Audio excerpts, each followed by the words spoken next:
වගේ වැඩ ටික කරගෙන මං ඉන්නවා. මෙරට ඇවිල්ලා කාමරයටත් ඇවිල්ලා මං இந்த வெளிநாட்டு தொழிலாளர்கள் வாங்கி வந்த சாபமான்னு சொல்லி புரியல. காரணம் இந்த வெளிநாட்டு தொழிலாளர்கள் வந்துட்டு தொடர்ந்தும் ஏதோ ஒரு வகையில் உண்மையிலே நாம் பார்க்கின்ற போது இந்த வெளிநாட்டு தொழிலாளர்கள் ஏதோ ஒரு வகையில் பாதிக்கப்பட்டு கொண்டு தான் இருக்கிறாங்க. சில வீடுகளில் வந்துட்டு சம்பளம் கொடுக்காத பிரச்சனைகள், சில வீடுகளில் வந்துட்டு சாப்பாடு இல்லாத பிரச்சனைகள், இன்னும் ஒரு சில வீடுகளில் வந்துட்டு தங்குறதுக்கு தூங்கக்கூடிய அளவுக்கு சரியான வசதி வாய்ப்புகள் இல்லாத பிரச்சனைகள், இந்த மாதிரிக்கு நிறைய பிரச்சனைகளை வந்து நாம் இந்த சோசியல் மீடியாவில் வந்துட்டு இந்த வெளிநாட்டு தொழிலாளர்கள்ட நிறைய விஷயங்கள் வந்துட்டு நாம் பார்த்துருக்கிறோம். ஆனால் இதன் அடிப்படையில் வந்துட்டு இதுக்கெல்லாம் வந்துட்டு இந்த நம்மளோட நாட்டு அரசாங்கம் வந்துட்டு இதுக்கெல்லாம் வந்துட்டு ஒரு தீர்வு கொண்டு வருமானு சொல்லி பார்த்தால் அது எதுவுமே இல்லை. இன்னமும் வெளிநாட்டு தொழிலாளர்களுக்கு வந்துட்டு ஏதோ ஒரு வகையில் ஒரு சோதனையை ஒரு பிரச்சனையை உருவாக்குற அளவுக்கு தான் நம்ம நாட்டு அரசாங்கமும் அரசியல்வாதிகளும் இருக்கிற ஒரு சூழ்நிலையை நம்ம வந்துட்டு நாம் பார்க்கக்கூடியதாக இருக்குது. இனி உறவுகளே, இதை மாதிரி எவ்வளோ பிரச்சனை நாம் முகம் கொடுக்குறோம். இனி இதுக்கெல்லாம் என்ன தீர்வு ஒன்றுமே புரியலை. இதுக்கெல்லாம் வந்துட்டு சரியான தீர்வு வந்துட்டு நாட்டு அரசாங்கங்கள் தான் வந்துட்டு இதுக்கான சரியான தீர்வுகளை வந்து உண்மையிலே கொண்டு வரணும். இந்த வெளிநாட்டு தொழிலாளர்கள் சம்பந்தமாக அரசாங்கம் வந்துட்டு கொஞ்சம் இந்த மக்களின் பக்கம் கொஞ்சம் செவி சாய்க்கணும்னு சொல்லி கேட்டுக்கொள்கிறேன். இனி உறவுகளே, இந்த சிஸ்டருடைய வீடியோ பின்னாடி வரும், பாருங்கள். புரியலை என்ன செய்வதுன்னு சொல்லி பார்ப்போம். நம்மளால் முடிஞ்சதை நாம் செய்வோம் முன்னுக்கும். இன்ஷா அல்லாஹ் இன்னொரு வீடியோவில் சந்திப்போம். அஸ்ஸலாமு அலைக்கும் வரஹ்மத்துல்லாஹி வபரகாத்துஹு.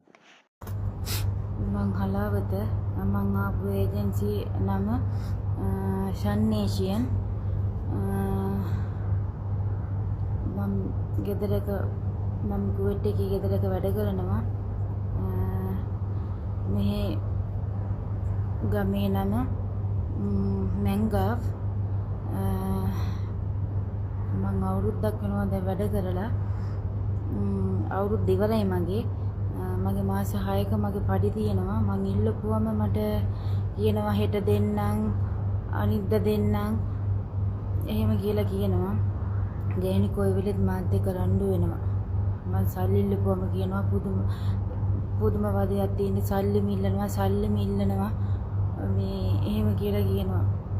ඊට පස්සේ මම කිව්වා ඔයාලට සල්ලි දෙන්න බෑ නම් මාව ලංකාවට යවන්න කියලා. ඊට පස්සේ කියනවා ලංකාවේ අම්මලාට තාත්තලාට කියන්නේ සල්ලි එවන්න මේ එවන්න කියන්නේ. ඊට පස්සේ ඔයාලා ටිකට් එක ගහලා ඔයාලා ලංකාවට යන්න මේ යවන්නම් එහෙම කියනවා. ගෑණි කොයි වෙලෙත් මාත් එක්ක රණ්ඩු වෙනවා. මිනිහගෙන් සල්ලි ඉල්ලපුවා මිනිහා කියනවා හෙට දාන්නම්, අනිද්දා දාන්නම් කිය බොරු කියනවා. මාස 6ක මගේ පඩි තියෙනවා. අනේ මට කොහොම හරි මට උදව් කරන්න, මට ලංකාවට යන්න මගේ සල්ලි තියෙනවා. මගේ අතින් හරි කමන්නේ ටිකට් එක මට හදලා මට ලංකාවට යවන්න. මට එක මොහොතක් මේ ගෙදර වැඩ කරන්න බෑ. ගෑණි මගේ ෆෝන් එක ගන්න හදනවා, මට ගහන්න හදනවා. මං මේ පෙරේදා මාත් එක්ක රණ්ඩු වුණා. මං කිව්වා මට වැඩ කරන්න බෑ, මම යනවා උඩට කියනකොට කිව්වා ෆෝන් එක දෙන්න, ෆෝන් එක දීලා යන්න. කණ්ඩ දෙන්නෙත් නෑ, මට ගහන්න යනවා.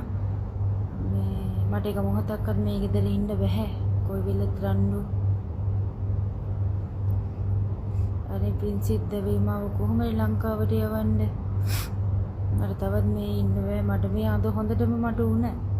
මට බෙහෙත් ටිකක්වත් අරන් දුන්නේ නෑ. මාස 6ක මගේ පඩි තියෙනවා. කොයි වෙලෙත් ගෑණි මාත් එක්ක රණ්ඩු කරනවා. මං අඬනවා. මාස 6ක පඩි තියෙනවා මට. ඒ දෙන්නෙත් නෑ. ඉල්ලපුවම කියනවා ගේ හැදුවා කියනවා, ළමයිට අසනීප වුණා කියනවා, සල්ලි නෑ කියනවා. ඉතින් මටත් සල්ලි නෑ. අපි රටේ එන්නේ මොකක් හරි අපිට කරගන්නනේ. මං කිව්වා මගේ අම්මට සනීප නෑ, මං ලංකාවට දාන්න කියලා කිව්වා. සල්ලි ඉල්ලනකොට කියනවා කොයි වෙලෙත් සල්ලි ඉල්ලනවා. එහෙම කියලා අනන්තවත් බනිනවා මට. මං ඒ සද්ද නැතුව ඉන්නවා. හෙට හම්බේ කියලා මේ තියෙනවා.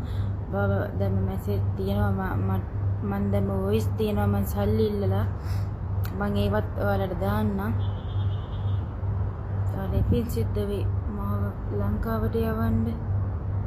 මට මේක මොහොතක් මේ ගෙදර ඉන්න බෑ. යාළුවා දැන් මට ගහන්න හදනවා. කොයි වෙලෙත් මට බනිනවා. මං ඒත් ඉවසන මං අඬනවා. අඬලා මම වගේ වැඩ ටික කරගෙන මං ඉන්නවා. මේ රැට ඇවිල්ලා කාමරේටත් ඇවිල්ලා මං ඒව මතක් කර මම අඬනවා. මට කොහොම හරි මට ලංකාවට යන්න දෙන්න.